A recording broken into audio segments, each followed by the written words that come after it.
Nicolás, ¿de qué hablamos cuando hablamos de conurbano bonaerense? Bueno, me parece que solemos hablar de algunos temas y no de otros. La idea nuestra acá en el programa era justamente tomar el tema del Gran Buenos Aires a partir de temas que no se suelen hablar o profundizar tanto. En este caso, el tema de la vivienda y el tema de todo lo que rodea la vivienda, los servicios que la rodean, etcétera. ¿Qué pasa con la infraestructura?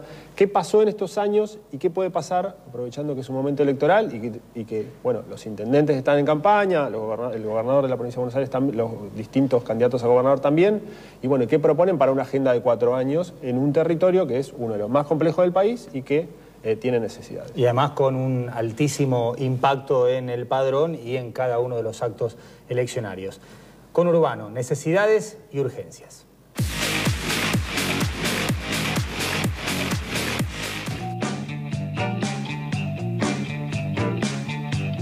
El Gran Buenos Aires sufrió cambios importantes, ¿no? Fundamentalmente en el acceso a la tierra. El modelo privatizador convirtió al habitante en un cliente. No fue claro que solamente tenía acceso a servicios aquellos que podían pagar. Lo interesante del plan federal es que se plantea un abanico de posibilidades. No solamente construir vivienda nueva, sino algo que creo que era la deuda mayor en política de vivienda en el conurbano, que es la urbanización de asentamientos y villas. Las cifras indican que, digamos, lo que se construyó del 76 al 2003, casi en 27 años, es lo que equivale a lo que se propone construir en 3-4 años en el conurbano, con lo cual hay un impacto cuantitativo muy fuerte. Todos los barrios que se hacen, en La Matanza llevamos más de 4.000 viviendas ya entregadas, se hacen con todos los servicios, urbanizando barrios de emergencia. Cuando uno habla del déficit de vivienda y dice 3 millones de viviendas, en realidad 1 millón son viviendas nuevas más o menos, un poquito menos todavía, pero 2 millones son mejoramientos. Baño, cocina, ampliaciones, revoque, es decir, cambiar la condición de vida de viviendas que están en muy mal estado y que por eso se las considera deficitarias. La construcción de las nuevas viviendas la hicieron los mismos vecinos, o sea que le enseñamos un oficio y le damos una salida laboral. Tomar la vivienda como obra pública, la obra pública como generadora de mano de obra.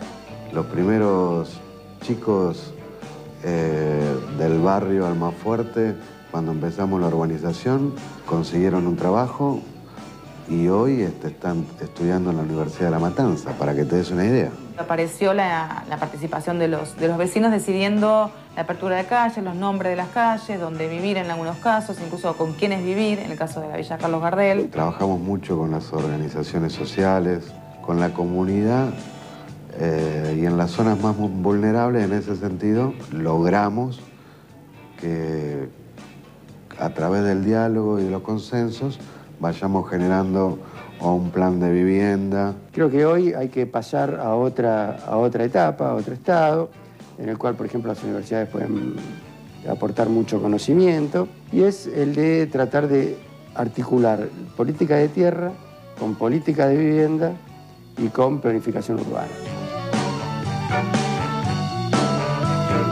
Está surgiendo el debate de algo que estos programas no cubren, porque siempre van por detrás del déficit, que es una cuestión que la mayor demanda a veces es de suelo y no necesariamente de vivienda. Y eso lo demuestra todas las ocupaciones de tierra, que la gente después, en mayor o menor medida, se arregla para construirse vivienda por autoconstrucción, porque saben del oficio, porque con algún ahorro lo encargan, pero lo que no se puede resolver, en general la gente no puede resolver, es el acceso al lote. No se puede hablar solo de vivienda, hay que hablar de vivienda y todos los servicios que están alrededor.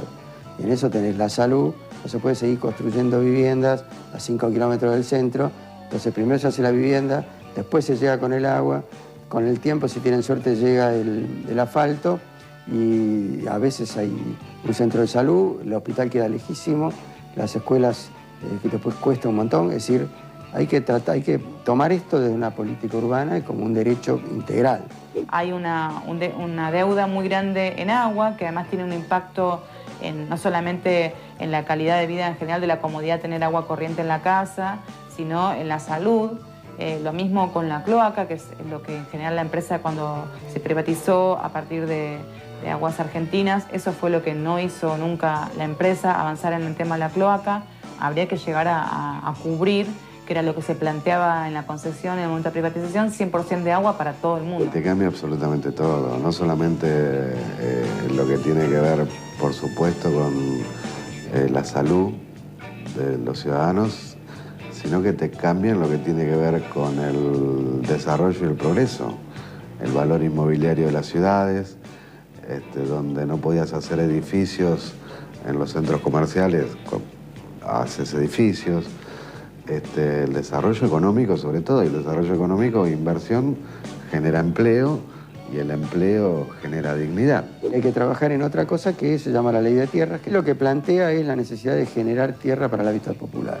Que todo nuevo emprendimiento que tenga más de 5.000 metros cuadrados, ya sea desde un country a un cementerio privado, tiene la obligación de dar un 10% de la tierra para dedicarla a la vivienda social.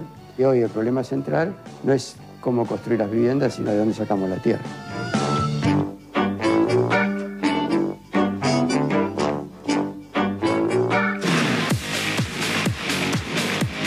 Jaime Osorín lo dijo claramente, no hay vivienda sin tierra.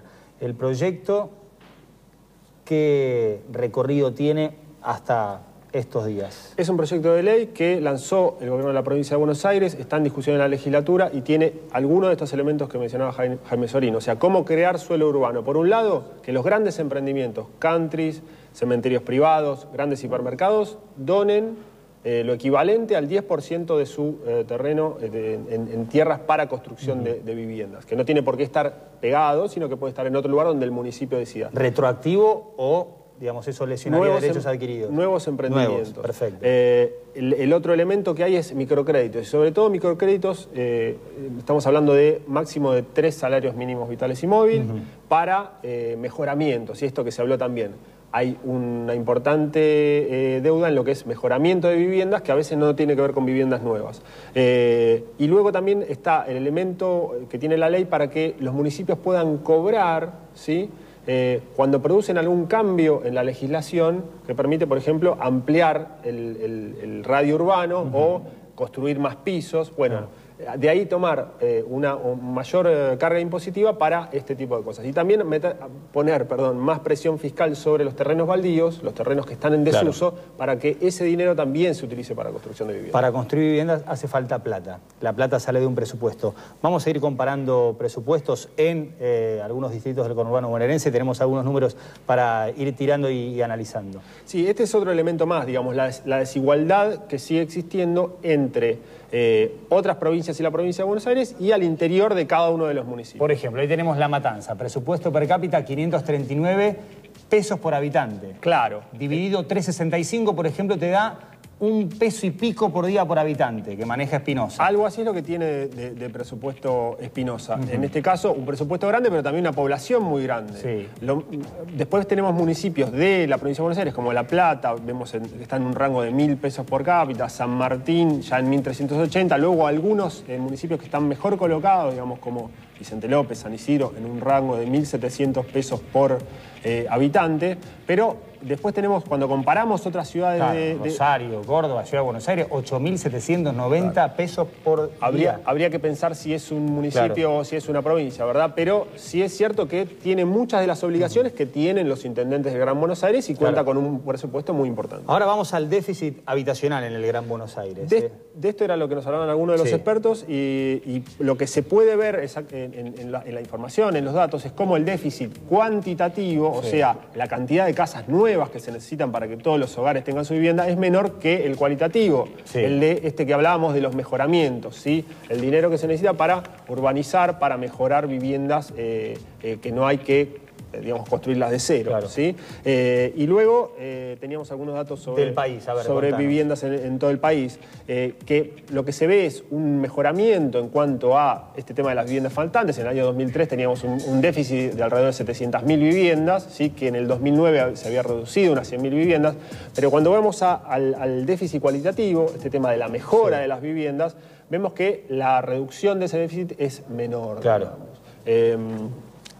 Estaba en el orden de 1.800.000 viviendas en el año 2003 y vemos que inclusive crece un poquito en el año 2009 con más cantidad de hogares. Exactamente. También, ¿sí? Bueno, Nicolás, muchísimas gracias. En un ratito vamos a conversar con dos intendentes, uno del norte, San Fernando, Osvaldo Amieiro, y uno del sur, el Baba Gutiérrez de Quilmes, para que ellos nos cuenten en primera persona necesidades y urgencias de una región tan estigmatizada y que se cubre con poca profundidad a la hora de analizar los temas más importantes. Ya regresamos.